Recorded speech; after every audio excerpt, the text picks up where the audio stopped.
Hi, my name is Brittany, and I'll be speaking to you about intimate partner violence. How does enhanced education to nurses affect the nurse's ability to select appropriate educational interventions for their patients? Objectives we'll be covering are searches for best practices, determining best practices, identifying practice gaps, and making recommendations. What is intimate partner violence? Intimate partner violence is a prevailing issue associated with unfavorable outcomes for survivors' well-being. Intimate partner violence is a serious health issue affecting millions of Americans. A national survey estimates that more than 1 in 3 women in the United States will be affected by rape, physical violence, or stalking by a domestic partner within their lifetime.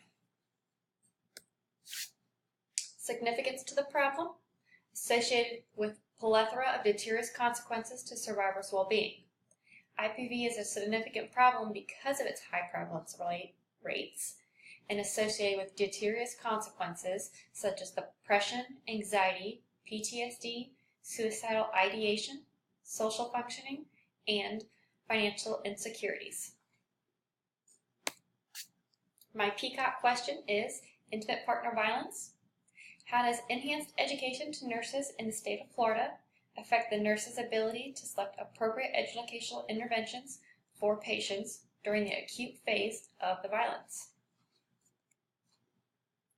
I did a literature review using the electronic databases of Health and Nursing, EBSCO, CINAHL Complete, EBSCO.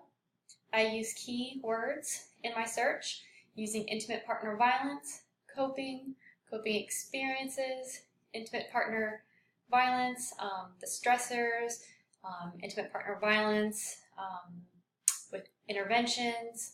I also did the perceptions and experiences of survivors and their well-being, and I also did a guideline search and protocols. I also used limiters to help refine my search and to limit it using full text, evidence-based practices. I did a meta search, meta-analysis, and random control trials.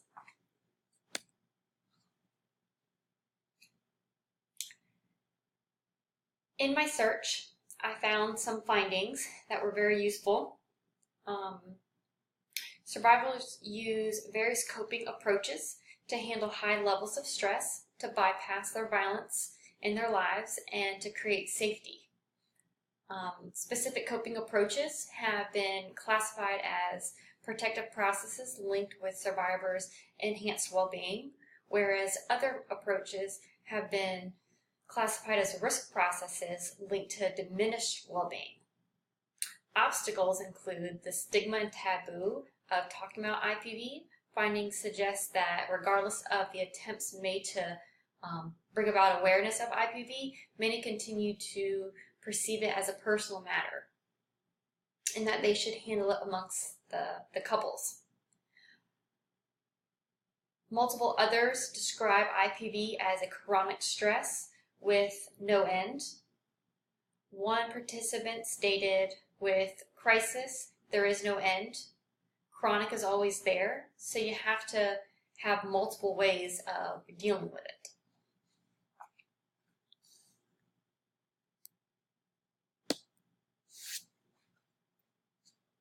This slide goes over protective processes versus risk processes. So some of the protective processes include religious coping strategies, emotional focused coping, distractive avoidance. Examples of that would be exercising or cleaning to keep your mind off of things. Cognitive coping strategies, examples of cognitive or behavioral coping to manage anxiety would be deep breathing, safety planning strategies. Some safety planning would be hiding a key under a mat or something in case you need to escape, or having a bag packed, or notifying a neighbor to call the police. Say if you flash the porch light on and off, that would be a notifying event for them to call the police if things were to get bad. Place-setting strategies. Place-setting strategies is doing things to make your partner less mad or hostile. Examples of this would be avoiding trigger activities or calming them down with sex or other means once they're upset at you. Risk processes to note are distractive avoidance. Examples of this would be alcohol and drugs. They kind of turn to those to not deal with the life events, the stress of what's going on, the violence in their life. Anorexia, victims of violence turn to anorexia because it's the one thing that they control. They can control how much food they eat. It's a way to, again, feel like they have control of something. Cutting and self-harm. This is when they have that deep-seated violence going on in their life. It allows them to feel like they can feel pain when they feel so numb deep down inside. It reminds them that they're still alive. Prostitution or stripping and promiscuous behavior. This allows them to get attention when they're not feeling like they're getting positive attention at home. It reminds them that they can get it elsewhere. Some knowledge gaps in this field and impacts is the impact on screening. A barrier to intimate partner violence screening identified by healthcare providers is their lack of knowledge about the interventions when a survivor discloses the abuse to them. I'm going to turn to a short video really quick for you guys to watch on, enhanced intervening skills.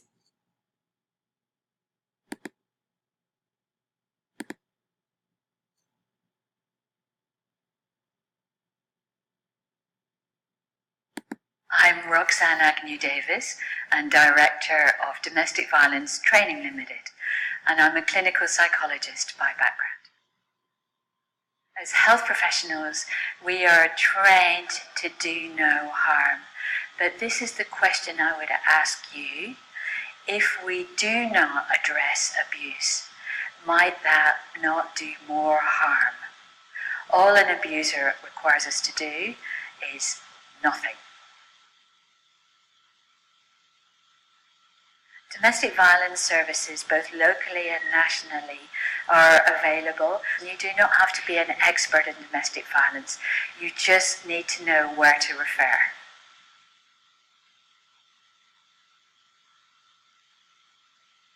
If you practice asking some simple questions, for instance, about psychological abuse, has anyone hurt you, put you down, humiliated you? If you ask about physical abuse, has anyone hurt you or kicked you or punched you? Or you ask about sexual abuse, do you ever feel like you've got to go along with sex to keep the peace, or has anyone hurt you sexually? The more you practice, the easier it becomes. We know from research that survivors often sit with health professionals thinking, ask me, ask me, ask me. So if the health professional doesn't ask or looks uncomfortable, then the survivor will think, you don't want to know. Well, a simple way to start is to get leaflets or posters, because we know from research that service users will take that information even without having a conversation with you. Well, it might help to start with an opening question. Perhaps, for example, many people with these symptoms have experienced domestic violence. Has anyone hurt or frightened you? If somebody discloses abuse, then it is really important that you offer what I would call a key message, such as, thank you for telling me. This is important because it affects your health. Or everyone has the right to be safe at home. If someone is at risk, then you may ask 4 very simple questions. Is it safe for you to go home? What has he threatened that he will do?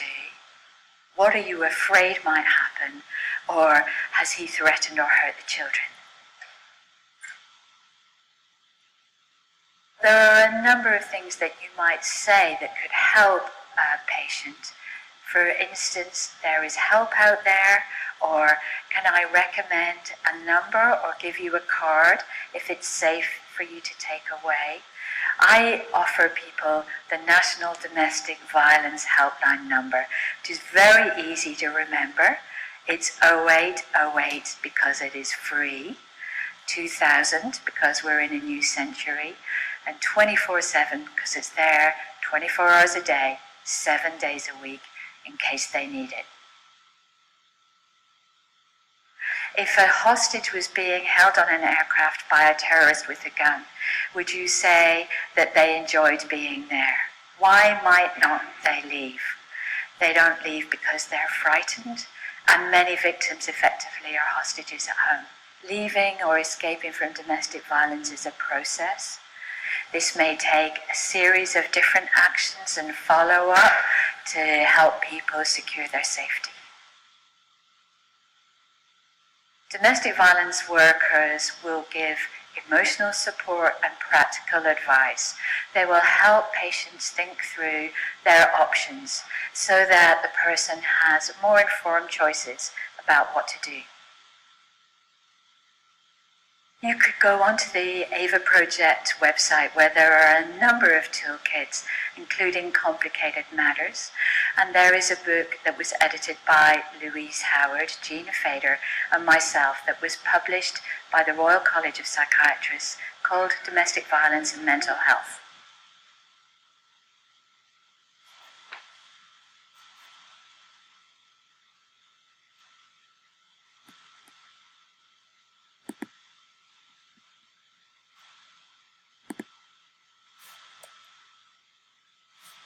Right.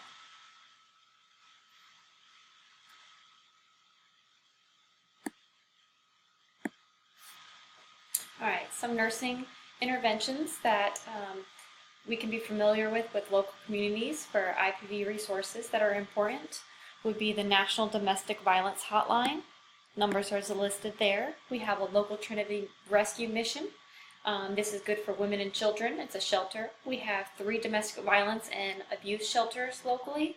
That is the City Rescue Mission, the I.M. Schulzbacher Center, and the Hubbard House. We also have a rape crisis Jacksonville Women's Center.